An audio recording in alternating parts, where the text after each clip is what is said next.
It started as a contract, until the system forced them to mean it. Claire Vance learned about the promotion the same way she learned most inconvenient truths in her life. Accidentally, and far too late to pretend it didn't matter. The email wasn't even addressed to her. It was an internal congratulations thread, forwarded one time too many, landing in her inbox because someone in HR had misclicked. Congratulations to Daniel Reeves on his promotion to senior partner. The board especially appreciates his commitment to the firm's values and his strong family foundation. Family foundation. Claire read the phrase twice, then a third time, her jaw tightening. She closed the email, opened it again, as if the words might rearrange themselves into something less insulting. Daniel Reeves had joined the firm 2 years after her. She had trained him on half the cases he now bragged about in meetings. She billed more hours, won more motions, took on the kind of clients other associates quietly avoided. And yet Daniel, married, 2 children, framed family photos lining his office wall, was the one the board saw as stable, reliable, leadership material. Claire leaned back in her chair, staring at the glass wall of her office. Her reflection looked composed, tailored suit, hair pulled back, expression neutral.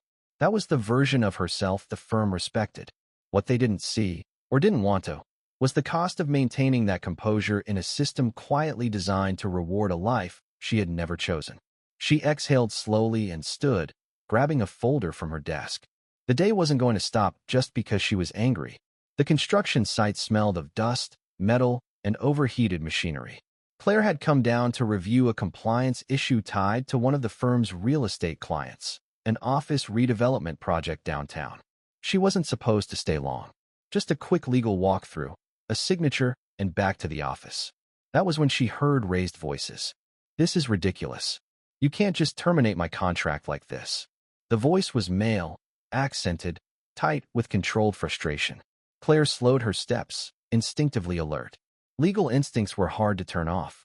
"You were warned," another man snapped. "Your visa status is your responsibility. The firm can't afford exposure."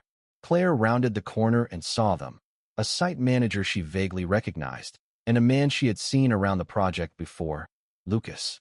Tall, dark-haired, usually quiet, always with rolled-up sleeves and blueprints under his arm. Lucas stood rigid, fists clenched at his sides. "My visa is valid. There's a delay in processing, not a violation. Delay or not, our lawyers say it's a risk. We're cutting ties." "Our lawyers," Claire thought grimly. She stepped forward before she consciously decided to. "On what grounds?" Both men turned. The manager stiffened slightly. "And you are?" "Claire Vance, Senior Associate, Corporate and Immigration Law." She offered a polite smile that carried an unmistakable edge. "I'm advising this project." The manager hesitated. "This is an internal matter." "Then you shouldn't be discussing termination without legal review," Claire replied coolly. She turned her gaze to Lucas. "What's your current status?" Lucas blinked, clearly surprised. "H-1B. Extension filed 3 months ago. Pending." Claire nodded. "Then firing him preemptively exposes you to wrongful termination and discrimination claims." She looked back at the manager. "Especially if the delay isn't his fault." Silence stretched. The manager muttered something under his breath, then forced a tight smile. "We'll revisit this." He walked away. Lucas exhaled sharply, running a hand through his hair. "I didn't ask you to do that." "I know," Claire said. "You didn't have to." He studied her, wary but grateful. "Thank you." She nodded once, already turning away. "Be careful. They'll look for another excuse." She expected that to be the end of it. It wasn't. That evening, Claire sat alone in her apartment, laptop open but untouched. Daniel's promotion replayed in her mind, overlapping with the image of Lucas standing on the construction site. Talented, disposable, at the mercy of decisions made in rooms he wasn't invited into. The firm rewarded optics, stability, appearances. An idea formed slowly, uncomfortably, but with undeniable clarity. She closed the laptop and picked up her phone. They met 2 days later in a quiet bar near the river. Neutral territory. No witnesses who mattered. Lucas arrived first, jacket draped over the chair beside him, posture tense. When Claire approached, he stood instinctively, then seemed to realize how formal that looked and sat back down. "You said it was urgent," he said. "It is." Claire took the seat across from him. "I'll be direct. You're at risk. I know, Lucas replied. They've made that very clear. More than you realize, she said. If your extension is denied, you have weeks, not months. His jaw tightened. I can't go back. Claire held his gaze. Why? For a moment, he looked like he might deflect. Then he didn't. Because going back would destroy everything I've built. And possibly me. She accepted that answer without pressing further. I can help you stay. He let out a short, humorless laugh. Unless you can speed up federal immigration processing, I don't see how. I can't, Claire said. But I can give you something stronger. She paused, measuring the moment. A marriage-based green card. Lucas froze. What? A legal one, she clarified immediately. Structured, documented, defensible. I know the system. I know what scrutiny looks like. He stared at her, disbelief hardening into suspicion. You're joking. I'm not. Claire's voice was steady, professional, almost detached. In return, you help me. With what? He asked cautiously. She didn't sugarcoat it. Appearances. My firm values family stability. A husband, especially a visible, successful one, changes how I'm perceived. Promotions. Power. Influence. Lucas leaned back slowly. So I'd be what? A prop? Yes, she said without hesitation. At first, silence pressed down between them, thick and uncomfortable. And after? He asked. We divorce, Claire said. Cleanly. Contractually. Lucas studied her face, searching for cracks. You're asking me to commit immigration fraud. I'm asking you to survive, she corrected. And I'm offering you a legally strategic way to do it. He shook his head slightly. You don't even know me. I know enough, Claire replied. You're good at your job. You don't attract attention. And you're desperate enough to consider this. That landed. Lucas looked down at his hands, then back up at her. And you? Are you desperate too? Claire didn't answer immediately. Then, quietly, yes. The word hung between them, heavier than any legal clause. This isn't romantic, she added. It's calculated. We need consistency. Proof. Cohabitation. Living together, Lucas said flatly. Yes. And pretending, he continued, to care. Claire met his eyes. You only have to pretend in public. Another pause. Finally, Lucas exhaled. If we do this, there are rules. Of course, Claire said. Everything will be in writing. He nodded once. Then we're clear. This is a deal. Nothing more. Nothing more, Claire agreed. They shook hands across the table, two professionals entering an arrangement neither of them fully understood yet. Outside, the city moved on, unaware that in a quiet bar by the river, a marriage had just been negotiated, not out of love, but out of necessity. And desperation had a way of complicating everything it touched. The contract was 12 pages long. Lucas sat at Claire's dining table, flipping through the document with deliberate care. The language was precise, clinical, no romance, no ambiguity. It read less like a marriage agreement and more like a merger between two cautious corporations. Claire watched him from across the table, laptop open, posture composed. This was familiar ground for her. Negotiation. Risk mitigation. Control. Section 4, Lucas said, tapping the page. Cohabitation requirements. Yes, Claire replied. Minimum of 12 months. Same registered address. Shared utilities. And separate bedrooms, he added, glancing up. Non-negotiable, she said immediately. For both of us. He nodded once and continued reading. The agreement outlined everything. Finances kept separate, a joint account strictly for shared expenses, predefined public behaviors, arriving together at events, occasional photos, social media visibility without excess. Even arguments were accounted for. What's this? Lucas asked, pointing. Conflict protocol? In case we're interviewed separately, Claire explained. Minor disagreements are believable. Too much harmony isn't. He let out a short breath.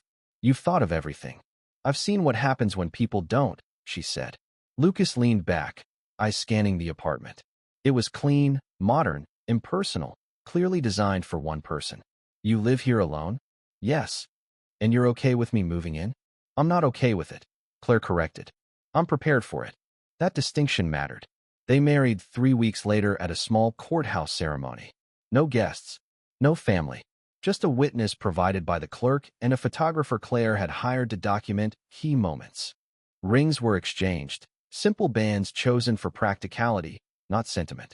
When the clerk pronounced them married, Lucas felt a strange hollowness in his chest. Not joy, not regret, just the unsettling weight of permanence. Claire shook his hand afterward. "Congratulations, Mr. Costa." "Likewise," he replied. The photographer captured the moment. Two people standing slightly too far apart, smiling just enough. Moving in together was more difficult than either had anticipated. Lucas arrived with 2 suitcases and a box of books. Claire had cleared space in the second bedroom, removing everything personal. It looked like a hotel room, functional, neutral. "You don't have many personal items," Lucas observed. "I don't like clutter," Claire replied. He unpacked slowly, aware of every sound he made. The apartment, once silent, now carried unfamiliar rhythms, footsteps, drawers opening, the low hum of another person's presence. The first night passed without incident. They ate separately, slept separately. The arrangement worked exactly as designed. The second night, cracks appeared. "You alphabetize your spices?" Lucas asked from the kitchen. "Yes. Even the ones you barely use? Efficiency matters." He smiled faintly. "We're very different." "That's acceptable," Claire said. "Our story doesn't require compatibility, just consistency."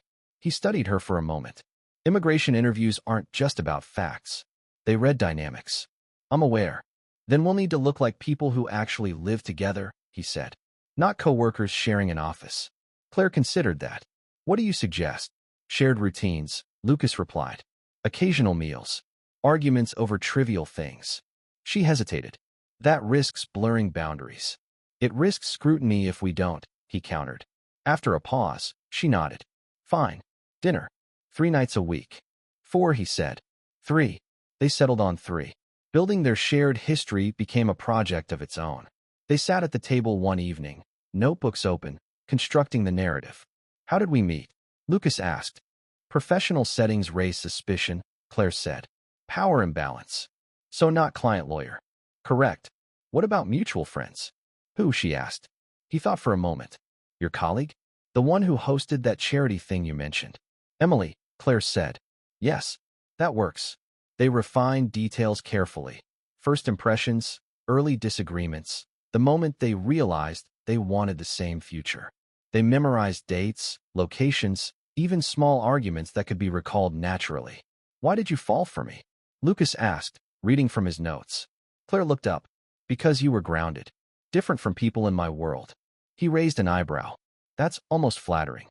"Don't read into it," she said. "It's plausible." He smiled despite himself. At work, the change was immediate. Claire noticed it in the subtle shifts. Longer eye contact from partners, warmer smiles, casual mentions of her husband in meetings. Daniel Reeves congratulated her with thinly veiled surprise. "Married life suits you," he said. Claire smiled politely. "It has its advantages." For the first time, she felt the system bend slightly in her favor. Lucas's immigration lawyer, handpicked by Claire, was cautiously optimistic. "Your case is strong," the lawyer said. "But interviews can be invasive. They'll test intimacy, habits, private details." Afterward, Lucas turned to Claire. "They're going to ask what side of the bed you sleep on." "I know," she said. "Then we should decide." She exhaled slowly. "Left." "Good," he replied. "Because I'm right." It was a small thing, ridiculously small. And yet, that night, as Claire lay awake listening to the muted sounds of Lucas moving in the next room, she realized something unsettling. The plan was working too well, and the more seamless it became, the harder it would be to tell where the contract ended and where something far more dangerous might begin. The letter arrived on a Tuesday morning. Plain envelope, government seal, no warning tone, no drama, just inevitability. Claire opened it at her desk, eyes scanning the page once, then again more slowly. Her expression didn't change, but something inside her locked into place. Notice of review. Assigned officer, Senior Agent Thomas Miller. She knew the name instantly. Miller wasn't just an immigration officer. He was meticulous, aggressive, and, most dangerously, personal. Years ago, Claire had dismantled one of his department's cases in federal court, exposing procedural shortcuts and public embarrassment.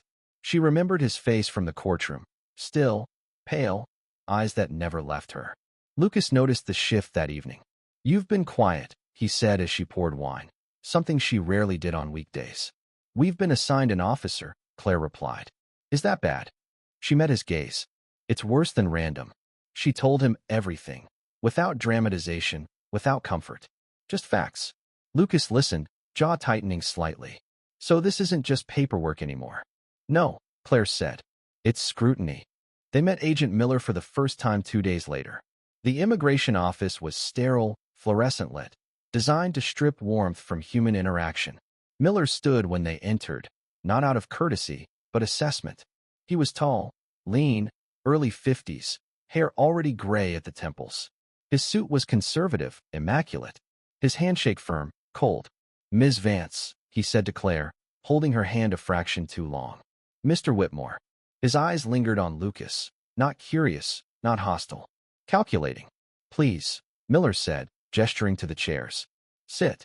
He didn't sit immediately himself. He walked around them slowly, placing a thin file on the desk. I've reviewed your application, he began. On paper, it's clean. Claire felt the pause like pressure against her ribs. But marriages that solve problems tend to invite questions. Lucas reached for Claire's hand. It wasn't planned. He realized it only after her fingers stiffened briefly, then relaxed. Miller noticed. Tell me, Miller said, leaning back. How did you meet? They answered perfectly. Too perfectly. Miller smiled without warmth. Fascinating, he said. I'll be overseeing your case personally. Claire held his gaze. Is there a specific concern, Agent Miller? Oh, not yet, he replied. But I find it's best not to rush trust. The pressure began immediately. Requests for supplemental documentation arrived daily, bank statements, photos, affidavits from friends. Then came the unexpected ones. A visit to Lucas's workplace. A verification call to Claire's firm.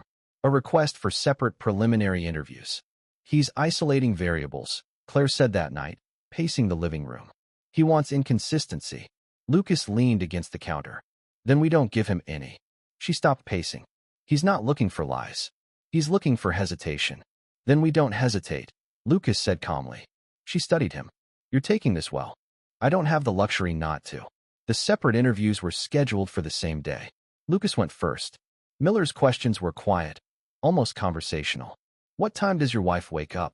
Earlier than me, Lucas replied. She checks her phone before she gets out of bed. What annoys her?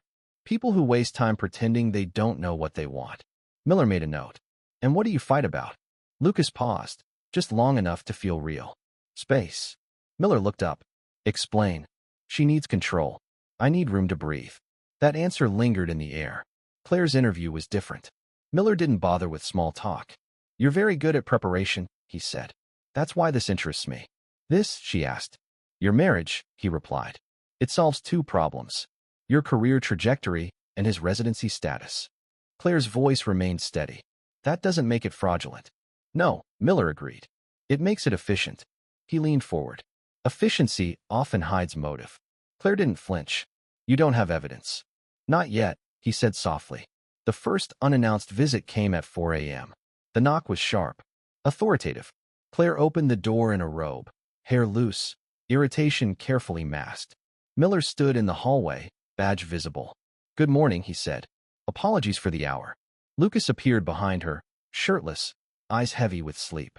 Miller's gaze flicked between them, noting details, the proximity, the shared fatigue. Routine check, Miller said. Mind if I come in? The apartment suddenly felt smaller. Miller walked through slowly, opening doors without asking. When he reached the bedroom, he paused. One bed, he noted. Claire didn't explain. She didn't need to. Miller turned to leave, satisfied for now. Sleep well, he said. The door closed behind him. For a long moment, neither Claire nor Lucas spoke. Then Lucas exhaled. He enjoyed that. Yes, Claire said quietly. Which means this is only beginning. She realized something then, something she hadn't accounted for in any document. This wasn't a case anymore. It was a contest. And Agent Miller wasn't playing to win quickly. He was playing to break them. The invitation arrived embossed, understated, expensive in the way only old money could be. Whitmore and Klein Annual Charity Gala. Black tie optional. Presents mandatory. Claire read it twice, already calculating risk. This isn't social, she said. It's a test. Lucas adjusted his tie in the mirror of their bedroom, movements precise but restrained. For who? For everyone, she replied. And for him. They both knew who it meant.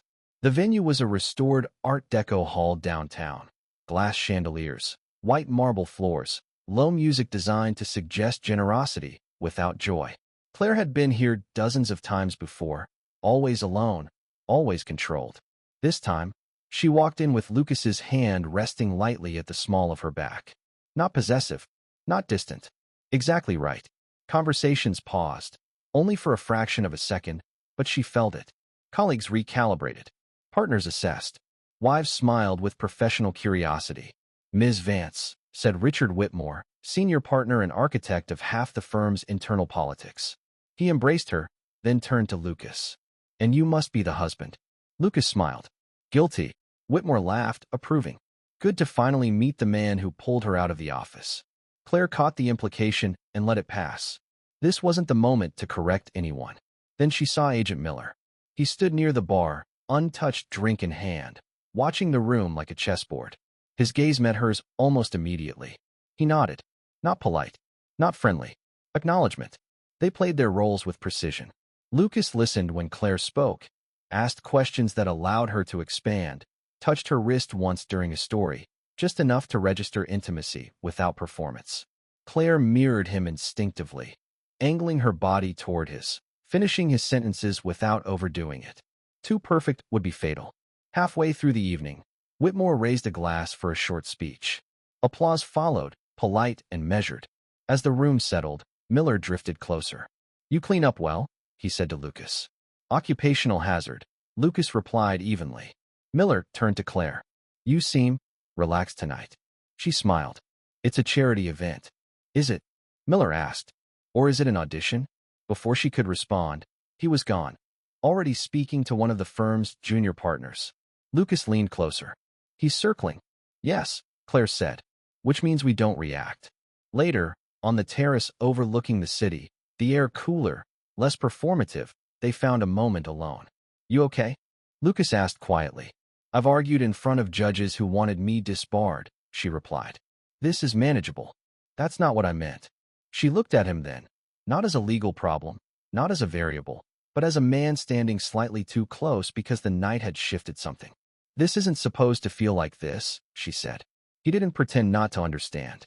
"No, it isn't." Inside, laughter rose from the main hall. Outside, the city hummed, indifferent.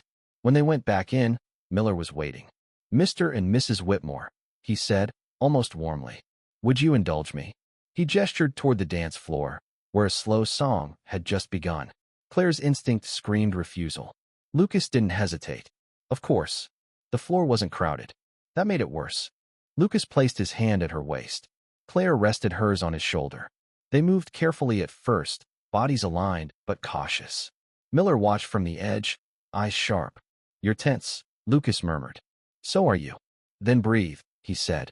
"With me." They did. Something shifted, not dramatically, not suddenly. Just a quiet recalibration. The music slowed them, forced proximity, forced trust. Claire became aware of the warmth of his hand, the steadiness of his breathing. For the first time since this began, she stopped monitoring every detail. Lucas leaned in slightly, his lips brushing her temple, an unscripted gesture. She froze for a heartbeat. Then she let it happen. The kiss that followed wasn't theatrical. It wasn't designed for an audience. It was brief, soft, real. When they pulled apart, the room felt different. Miller's gaze hardened. Later, as coats were collected and goodbyes exchanged, Miller stopped them near the exit. "Interesting evening," he said. "Yes," Claire replied evenly. Miller looked at Lucas. "You're convincing." Then to Claire. "And you're careful." He stepped back. "We'll be in touch." In the car ride home, silence stretched. "That wasn't part of the plan," Claire said finally. "No," Lucas agreed. "It wasn't." She stared out the window, then spoke more quietly. "That makes it dangerous." Lucas didn't argue. But when the light changed and the car moved forward, neither of them pulled away from the memory of that kiss. Because for the first time, the lie had slipped, and something honest had taken its place. The first summons came 3 days after the gala. No letterhead, no warmth, just a time, an address, and Agent Miller's name printed with bureaucratic indifference. Claire read it at her desk, jaw tightening. She didn't forward it. She didn't warn Lucas. That was exactly what Miller wanted. The interrogation room was aggressively ordinary. Gray walls, plastic chairs, a table too clean to be comforting. Miller arrived precisely on time, carrying a thin folder that looked insultingly light. "Ms. Vance," he said, sitting across from her. "Thank you for coming voluntarily." "You didn't give me a choice," Claire replied. He smiled faintly. "You always have choices." He didn't open the folder. Instead, he leaned back. "Tell me how you met your husband." Claire recited the version they had rehearsed. Not word for word, never that, but structurally perfect. Dates aligned. Locations made sense. Emotional beats placed correctly. Miller listened without interrupting. When she finished, he nodded. Lucas told it differently. Her pulse flickered. She didn't react. "How differently?" she asked. Miller shrugged. "Details. Tone. Motivation." He finally opened the folder, but there was nothing inside. Just blank paper. "Funny thing about lies," he continued. "They don't fall apart because of the big moments. They collapse because of the quiet ones." He closed the folder. "We'll talk again." Lucas's summons came the next morning. His interrogation lasted longer. When he came home, he said very little. Only that Miller had asked about Claire's childhood, her stress patterns, whether she ever lied easily. "Did you answer?" she asked. "I answered truthfully," Lucas said. That scared her more than if he hadn't. After that, sleep became impossible. Miller alternated interrogations, never predictable. Sometimes days apart. Sometimes twice in one day. Always alone. With Claire, he hinted at professional consequences. With Lucas, he implied betrayal. "You know, Ms. Vance," Miller told her during one session, "if your marriage is fraudulent, your license could be reviewed." She met his gaze. "On what grounds?" "Misrepresentation," he replied. "Ethics violations." Another day, with Lucas. "She's very accomplished," Miller said. "You must admire her." Lucas stayed silent. "Do you think she'd sacrifice her career for you?" Miller asked. "Or would she let you take the fall?" The apartment filled with tension that had nowhere to go. They stopped touching casually. Stopped finishing each other's sentences. Every interaction became performance-aware, monitored, cautious. One night, Claire snapped. "This is working," she said bitterly. "He's isolating us." Lucas leaned against the counter, eyes tired. "Then we adjust." "How?" "We stop pretending we're unaffected." She looked at him. "That's dangerous." "So is lying badly," he said. Silence stretched between them. Thick, electric, unresolved. Outside, the city slept. Inside, the walls felt thinner every night. And somewhere in his office, Agent Miller kept perfect notes, waiting for the moment one of them broke. The apartment was quiet in the way that came after too many nights without rest. It was past midnight. The city outside was muted, rain tapping softly against the windows. Claire sat at the dining table surrounded by files, printed timelines, annotated photos, notes for the next interview they knew was coming. Lucas stood at the sink, staring at a mug he hadn't touched in minutes. "You're going to burn out," he said finally. Claire didn't look up. "Burnout is preferable to deportation." He exhaled slowly. "You can't cross-examine Miller forever." She stopped writing. "No, but I can outlast him." Lucas turned, studying her. How tightly she held herself together, how control had become armor. "This isn't just pressure," he said. "It's punishment." She met his eyes. "For what?" "For being useful," he replied. "To you." "To him." The words landed heavier than he intended. Claire pushed back from the table. "If you think this was a mistake." "I don't," he said quickly. "I think I should have told you something sooner." She waited. Lucas sat across from her, forearms on the table, finally still. "I can't go back," he said. "I know that," Claire replied. "You've said." "No," he interrupted. "I mean I physically can't." He told her then. About the government contract he'd refused to falsify. About the permits he wouldn't sign. About the cousin who disappeared after doing exactly that. About the message he'd received 2 years ago. Short, polite, unmistakably final. "Do not return.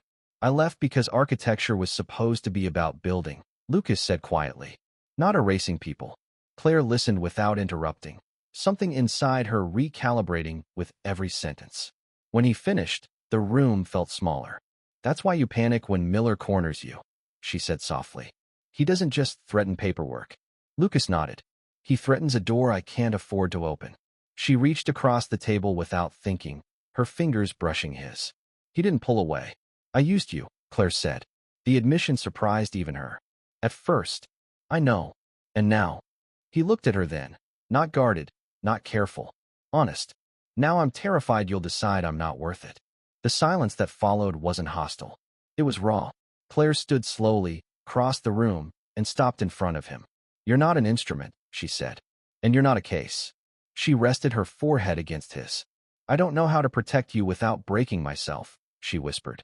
Lucas's hand came up, hesitant, cupping her jaw. Then don't protect me. Then what? She asked. Stay, he said. The kiss that followed wasn't like the gala. There was no audience, no necessity. It was imperfect, unpracticed, full of stops and starts. Real. They didn't rush.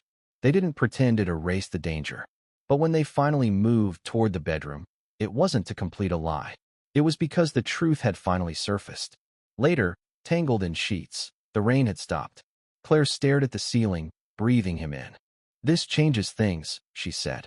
Yes, Lucas replied. It does. She turned toward him. We don't get careless. He smiled faintly. We never did. Outside, dawn crept closer. Inside, the distance between them was gone. And for the first time since this began, the risk felt shared. The message arrived on a Tuesday morning.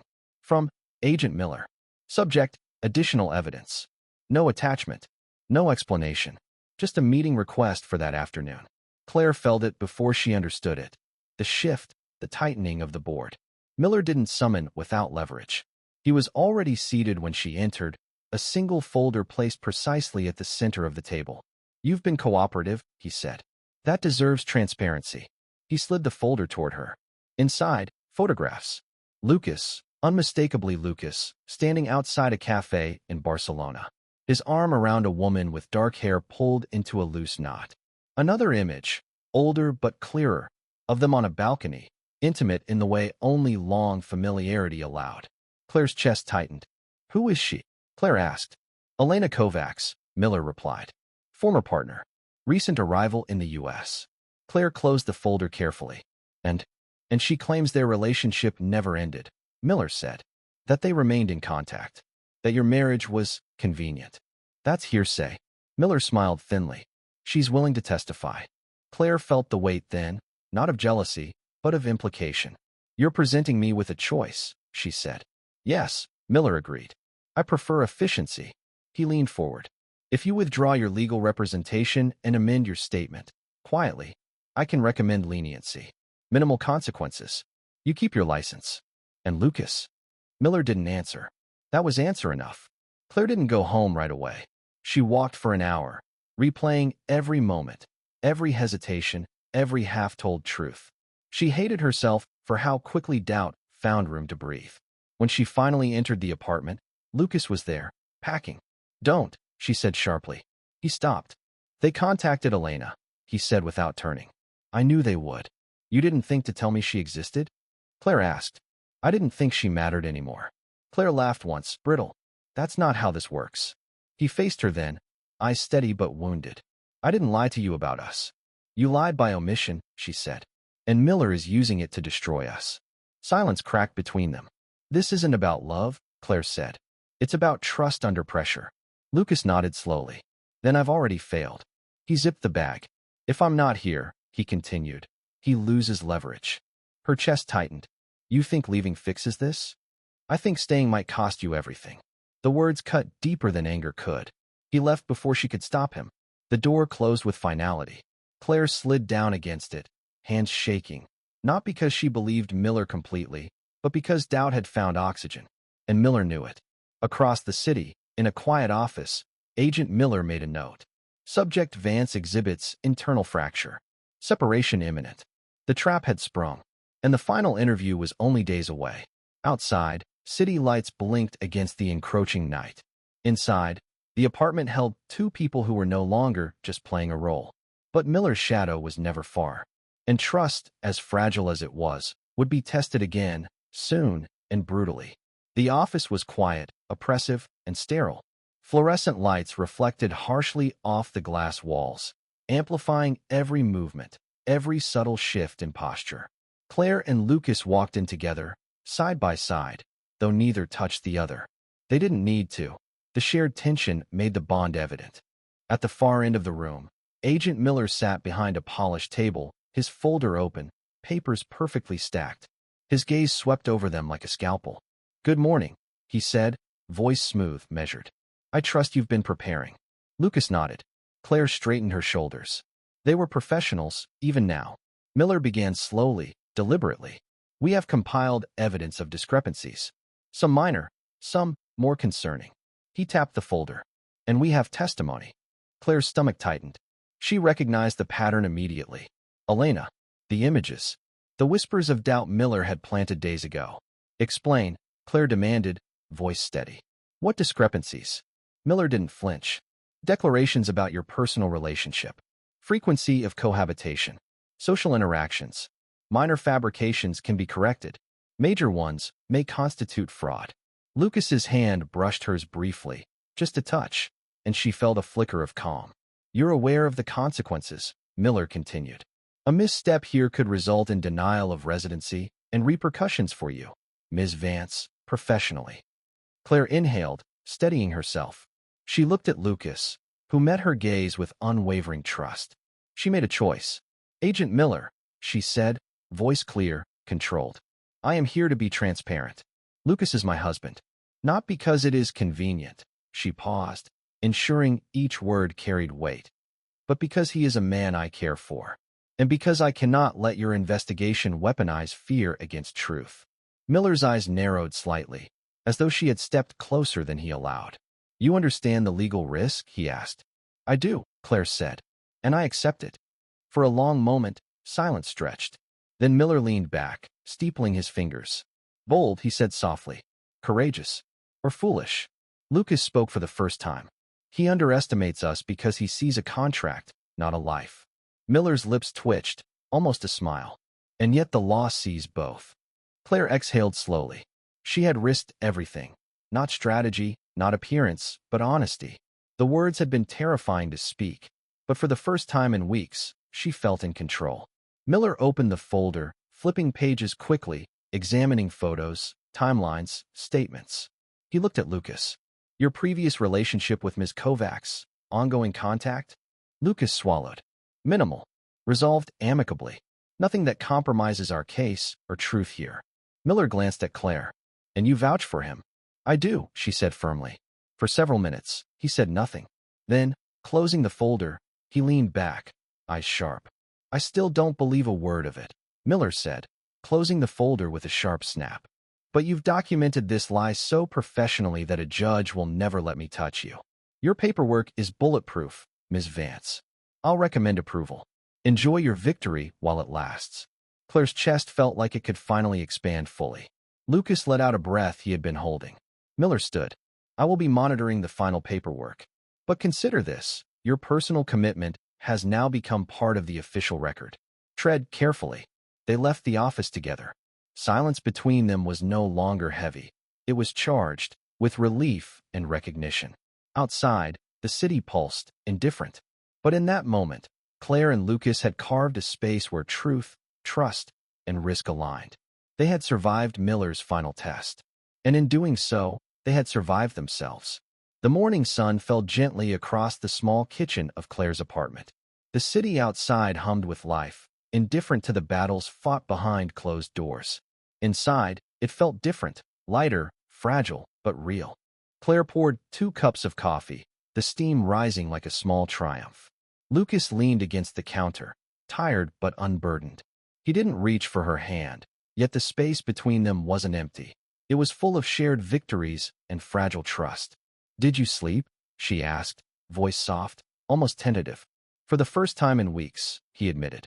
"I think I can finally stop calculating every step." Claire smiled faintly. "Good. Me too." They sat together at the small table, sipping coffee in silence that didn't need filling. Outside, people rushed to offices, cars honked, and life carried on. But inside, the war had ended. Or at least this chapter of it. The official confirmation arrived later that day. Lucas had full residency rights, no legal or bureaucratic shadows hanging over him. Claire's license remained intact, her professional record untarnished. All thanks to courage, strategy, and a little calculated honesty. They didn't celebrate with champagne or fanfare.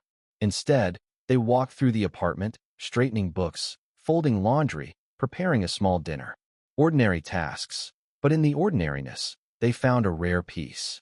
They talked, not about contracts or immigration law, not about manipulation or pressure. They talked about the mornings they wanted, the nights they hoped to sleep without fear, and the small rituals that made life bearable. You know, Lucas said, finally smiling. We could have stuck to the plan. Claire raised an eyebrow. You mean the fake marriage? Yes, he said, shrugging. We could have done it like before, kept it convenient, neat, safe, and risk losing each other anyway. Claire said, finishing the thought. Yes, Lucas replied, leaning across the table. He took her hand gently. I'd rather take the risk. The final act wasn't grandiose. There was no dramatic confrontation, no final villain moment. Agent Miller's shadow receded with bureaucracy, leaving them with quiet victory. They walked together to the small park near the apartment, watching children play and neighbors pass by. They didn't speak much, words unnecessary. Their hands brushed occasionally, a reminder that their story was now theirs alone. When the evening came, they returned to the apartment, lights low, dinner simple. Sitting at the table, they clinked glasses, water, nothing stronger. To honesty, Claire said. To risk, Lucas replied. To us, she added, smiling fully for the first time in weeks. And for the first time, the contract, the lie they had used as armor, was irrelevant. What mattered was real. The choice to stay, together, despite the danger, despite the past, despite everything. The future was uncertain. Careers could be rebuilt, mistakes could be made again. But they faced it side by side. And in that fragile, ordinary moment, they were free. The city outside would continue to hum, indifferent as always. But inside, a new life had begun.